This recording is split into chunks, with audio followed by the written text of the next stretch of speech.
ஒரு ஸ்டெப் அப்படியே கொண்டு வா, உள்ள கொண்டு வா, ஜென்டிலாக, ரொம்ப ஜென்டிலாக. ஓகேவா? நம்ம கடைசியாக போட்ட இன்க்ரீடியண்ட்லாம் கீழே எது தெரியுமா? இதுதான். இந்த கீழே பிடிச்சிருக்கு பாருங்கள், இதை இப்படி சுரண்டி செம்ம டேஸ்டியாக இருக்கும். மோர் சாதத்துக்கு இந்த மாதிரி. என் அன்பு வணக்கம்.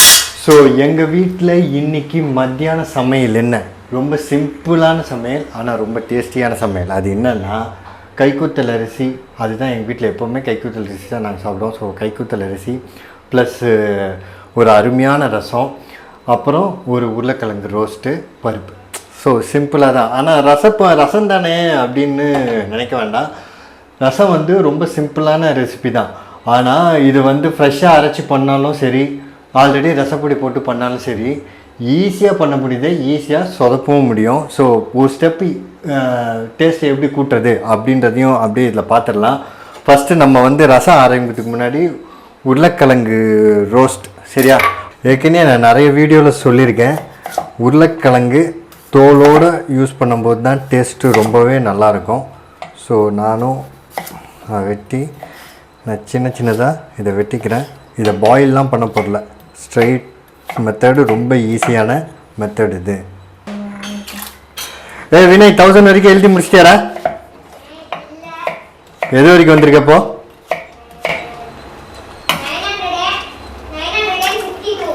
900. சீக்கிரம் எழுதி முடி. சாதமும் கொதிச்சிருச்சு. இப்போ நம்ம இதை வடிச்சிக்கலாம்.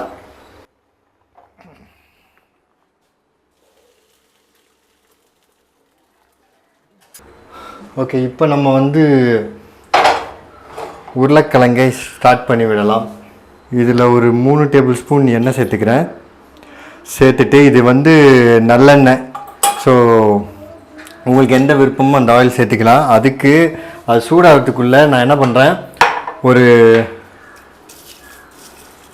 1 2 3 4 5 6 ஏன்னா இது நாட்டு பூண்டு சின்னதாக இருக்கும், நல்ல மணமாகவும் இருக்கும். அதை இந்த மாதிரி லேசாக தட்டி நான் சேர்த்துக்கிறேன்.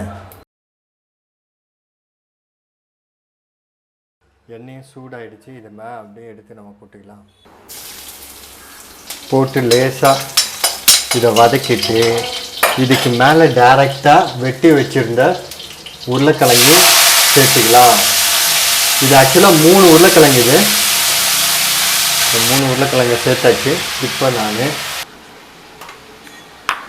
இந்த மல்லித்தூள் மிளகாத்தூள்லாம் எடுத்துட்டு, ஸோ இதுக்கு வந்து மல்லி நிறைய இருக்கக்கூடாது, கொஞ்சம் சில்லி பவுடர் ஜாஸ்தியாக இருந்தால் தான் இதுக்கு நல்லாயிருக்கும். ஸோ நான் வந்து ஒரு 1/4 டேபிள் ஸ்பூன் மல்லி, உங்கள் காரத்துக்கு ஏற்ற மாதிரி நீங்கள் வந்து மிளகாத்தூள் சேர்த்துக்கோங்க. நல்ல காரம் முன்னாடி இருக்கணும்னா. நான் வந்து ஒரு 1/4 டேபிள் ஸ்பூன் சேர்த்துக்கிறேன். இதெல்லாம் வந்து SR chilli powder, SR turmeric powder, SR மல்லி பவுடர். ஸோ 5 பிஞ்ச் மஞ்சள் பொடியும் இதில் சேர்த்துக்கிறேன். சேர்த்துட்டு மீடியம்லேயே வச்சு இதை அப்படியே குக் பண்ணலாம். இதை அப்படியே பிரட்டி விட்டுடலாம். ஸோ ஸ்லோவாக ரோஸ்ட் ஆகும். நடுவில் தேவைப்பட்டால் கொஞ்சோண்டு எண்ணெயும் சேர்த்துக்கலாம். இதோட நம்ம என்ன பண்ணலாம், இந்த சைட்டில் கல் உப்பு போடுறதா இருந்தால் இப்போயே போட்டுருங்க. தூள் உப்புனாலும் இப்போயே போடலாம், தப்பு இல்லை. கல் உப்பு கொஞ்சம் கரையணும் இல்லையா? இதில் கொஞ்சம் மாய்ஸ்டர் இருக்குது, நல்லா கலந்து நல்லா ஈவனாக ஸ்ப்ரெட் ஆகிடும். வந்து ரசத்துக்கான வேலையை ஸ்டார்ட் பண்ணிக்கலாம். ஸோ இது தேவைப்படாது. நான் யூஸ் பண்ண போகிறது என்னென்னா எஸ்ஆர் ரசப்பொடி வச்சு தான் நான் பண்ண போகிறேன். ஸோ நீங்கள் வந்து நான் கொடுக்குற டிப்பு வந்து நீங்கள் ஃப்ரெஷ்ஷாக அரைச்சி போட்டு பண்ணுறதா இருந்தாலும் சரி, இந்த மாதிரி ரசப்பொடி போட்டு பண்ணா இருந்தாலும் சரி, இந்த டிப்பு போட்டு பண்ணி பாருங்கள், உண்மையில ரொம்ப சூப்பராக வரும். ஓகேவா? ஸோ ஒரு சின்ன விஷயந்தான், but makes lot of difference. Okay, இது அப்படியே ஆகட்டும். முதல்ல தண்ணி ஊற்றி இந்த தண்ணியிலே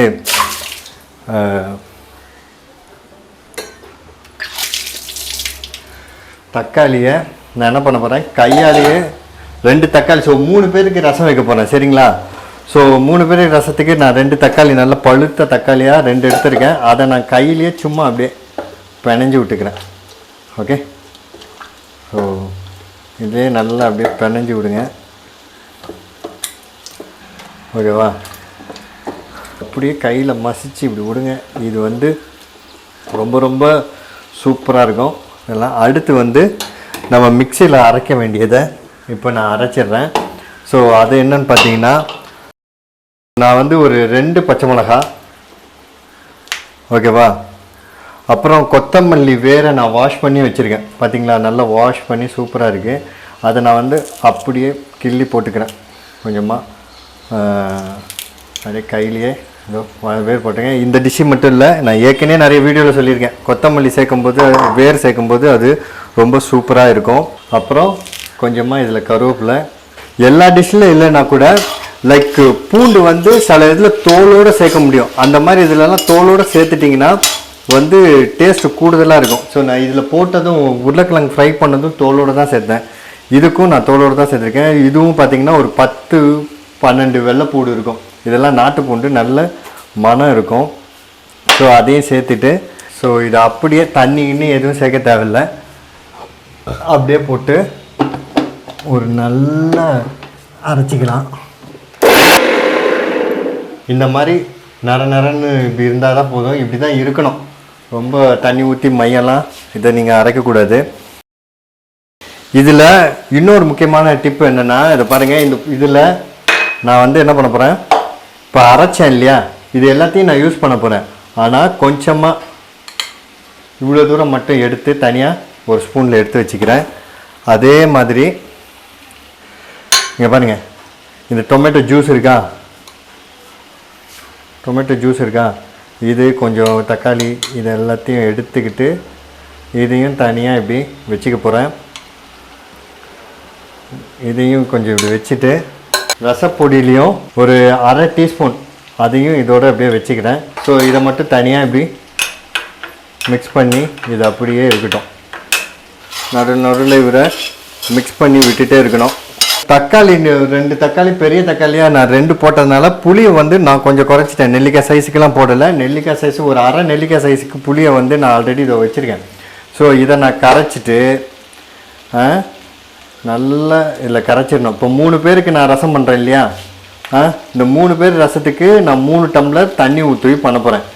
ஸோ இது ஆல்ரெடி 2 டம்ளர் இதில் இருக்குது. உள்ளே ஊற்றும் போது இன்னொரு டம்ளர் ஊற்றிக்கலாம்.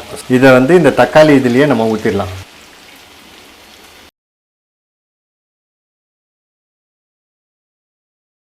அரைச்சி விட்டதையும் சேர்த்துக்கிறோம். சேர்த்து மொத்தமாக நம்ம இதை எல்லாத்தையும் மிக்ஸ் பண்ணிக்கலாம். ரசப்பொடி எடுத்துக்கிறேன். இது எஸ்ஆர் ரசப்பொடி. எப்படி இருக்குது பாருங்கள், நல்ல நரன்னு எவ்வளோ ஃபேண்டாஸ்டிக்காக ஃபேப்லஸாக இருக்கும். நல்ல மணமாக சூப்பராக இருக்கும். 1/4 டேபிள் ஸ்பூன் அதில் போட்டேன். ஸோ 1.25 டேபிள் ஸ்பூன் வந்து நான் வந்து இதில் ரசப்பொடியை சேர்த்துக்கிறேன். ஸோ அப்படியே கரைச்சி விட்ருப்போம். ஸோ தக்காளிலாம் இன்னும் கரைய போகிறோம். கரைச்சிட்டு இருக்கும்போது நான் என்ன பண்ணுறேன், இதோட சேர்த்து நான் வந்து உப்பையும் இதில் தேவையான அளவு, இதுக்கு எவ்வளோ உப்பு தேவையோ அதை நான் சேர்த்து நல்லா கரைச்சி விட்டுடலாம். ஸோ இது அப்படியே இருக்கட்டும். இவங்க எல்லாத்தையும் ஓரம் கட்டிடலாம். ஸோ ரசம் உள்ளே ஸ்டார்ட் பண்ணுறதுக்கு முன்னாடி இது தாலி போட்டு ஸ்டார்ட் பண்ணிடலாம். ஏன்னா ஒரு கொதி தான், அப்படி வந்துட்டுனாலே இது வந்து எல்லாம் முடிஞ்சிடும். ஒரு 2 டேபிள் ஸ்பூன் எண்ணெயை சேர்த்துக்கிறேன். 1 டீஸ்பூன் கடுகு, 1/2 டீஸ்பூன் உளுந்தம்பருப்பு கிள்ளி, 2 காஞ்ச மிளகாவை நான் சேர்த்துக்கிறேன். கருவேப்பிலை. இந்த ரசத்தை அப்படியே எடுத்து இது கொதிக்கிறதுக்குள்ளே நாம் என்ன பண்ணிடலாம், சாதம் வடிஞ்சிருச்சு, இதை நம்ம பாத்திரத்தில் மாற்றிக்கலாம். அப்படியே பபுள்லாம் வந்து அப்படியே கொதிக்க ஆரம்பிக்கும். ஸ்டார்ட் ஆகிடுச்சு.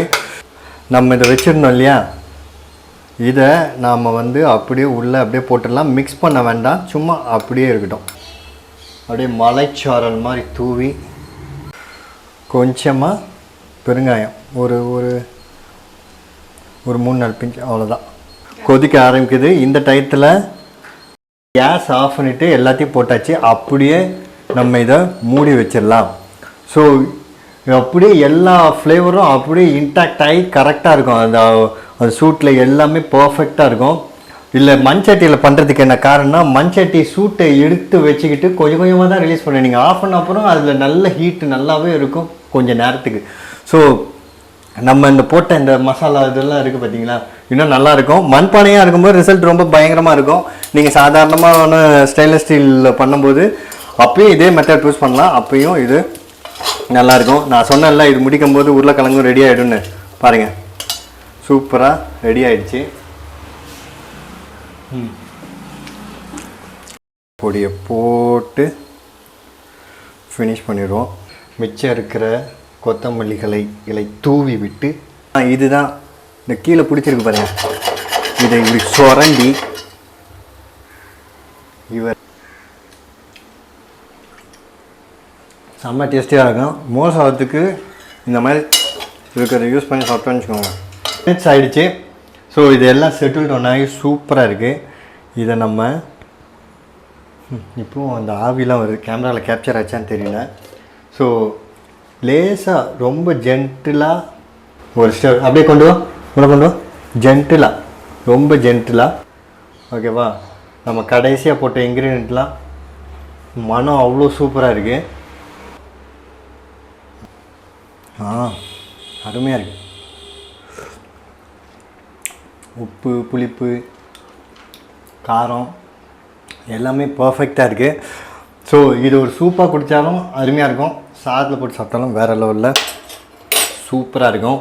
இன்றைக்கி உங்கள் வீட்டில் என்ன சமையல்ன்றது கீழே கமெண்ட்டில் சொல்லுங்கள். அடுத்த வீடியோவில் பார்ப்போம்.